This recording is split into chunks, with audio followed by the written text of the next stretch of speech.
Hi everyone, welcome back to Yooperland DIY to my kitchen.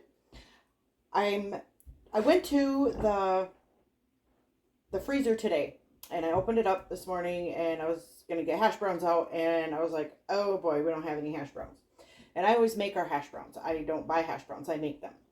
A lot of times when you go to the grocery store, they'll have a shelf there that's got like overripe bananas on it, or oranges that might be getting a little ill, or some potatoes that might be getting a little bit wrinkly or old. So those are the ones that I grab because they're cheap. They're like a quarter of the price, and I bring them home, I wash them up, and I get them made into my homemade hash browns. So I'm going to show you how to do that. First, you take your about 5 pounds. This is what I'm going to use, about 5 pounds. And please wash your potatoes. I read something online a little while ago that said the average person consumes 5 pounds of dirt a year. That, and I don't know if that's true or not, but I can certainly see that for toddlers. And the 5-second rule. So yeah, maybe they're not wrong. Maybe they're not wrong. But I'm going to go ahead and I'm going to finish scrubbing these up and getting them all rinsed off. And then I'm going to move on to grating them and showing you how I make my homemade hash browns.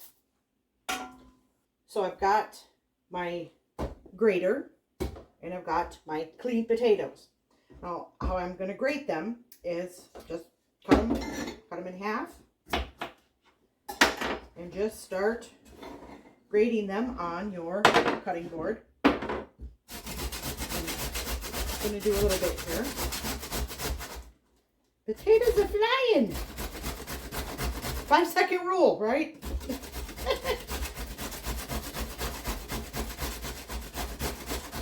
I don't think the 5-second rule is a good idea with wet potatoes.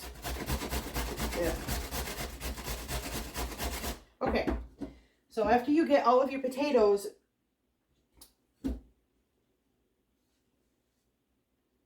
grated up, you're going to take them, and what I have found is that if you rinse them in cold water, this is what the colander is for. I have a colander with a big bowl underneath it, and you're going to want to rinse them with cold water.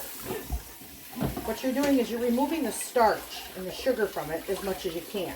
Because yes, potatoes, they're starchy and they turn to sugar in your body. Anyway, rinse them off really well. And then once you have this, and the water runs pretty clear, I'm going to take them, I'm going to put them in a bowl of paper towel just to dry them up a little bit so that they're not so wet. Just blot it dry.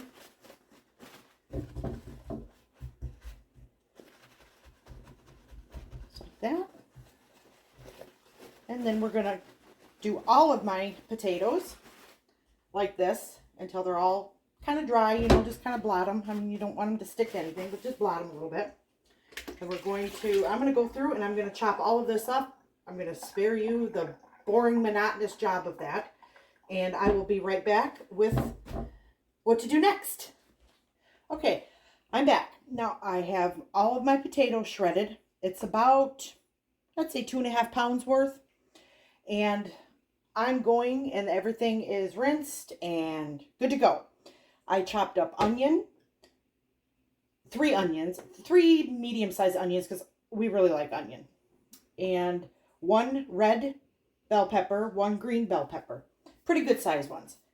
And this is important because this is my vegetable scrap pile.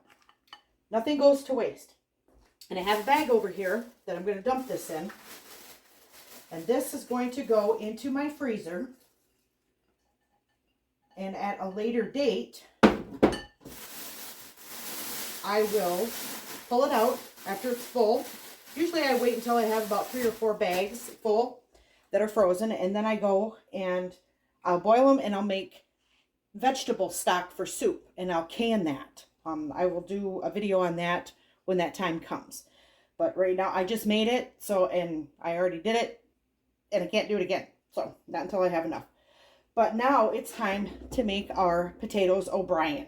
Now some people, they like their potatoes O'Brien with small chunks of potato. That's generally and traditionally how it's done.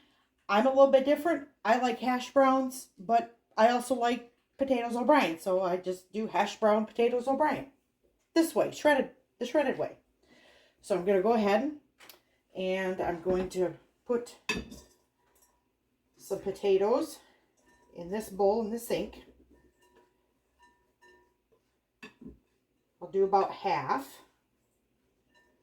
So I'm going to end up with some nice, very nice bags of potatoes O'Brien. So I'm going to do the same here. I'm going to put about half in this bowl. And then I'm going to put the rest in this bowl. And I'll throw some more. Do it about evenly. I mean, obviously you can do whatever you want. You can add or take out anything. I mean, sometimes I even add garlic to it, but because we are onion lovers, lots and lots of onion. And then I'll do 1 tablespoon of pepper and 1 tablespoon of salt in each one. Just do it in between. Just like that. All right. Now we're going to stir these up. Get them mixed up. Incorporate them. Get those spices incorporated in there.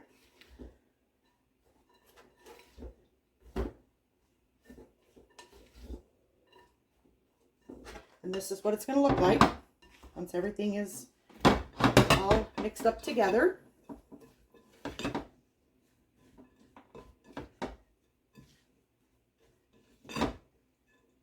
And because I squeezed a lot of the water out of them, there isn't a lot of moisture there.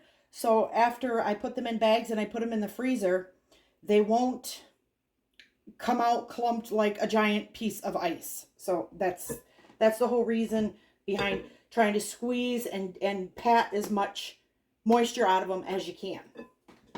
They're a lot easier to cook that way, and they will come out nice and crispy. I'll show you how I'm going to bag them up as soon as I'm done. So I'm at the end of my first bowl here, and I'm going to fill the rest of this bag up, and this is going to go into the freezer. And it's going to lay flat, but I like to keep a little bit of air in it just so that it doesn't get so compacted. So keeping a little air in the bag is not a bad idea. I try to revolve around my garden when it comes to bell peppers, and so when they start putting out or produce, oh boy, that sounded really bad. Oh boy. Well, I suppose you have to put out in order to produce, right? Oh my God, the more I talk, the worse it gets. I need a co-host. My best friend's not here, and my husband's too scared of me to put his hand over my mouth. Moving on. Okay, we're going to Ziploc this. Oh my God. I can't believe I said that. Oh, somebody help me. Okay, here we go. These are hash browns, and they're going in the freezer. Oh, Lordy.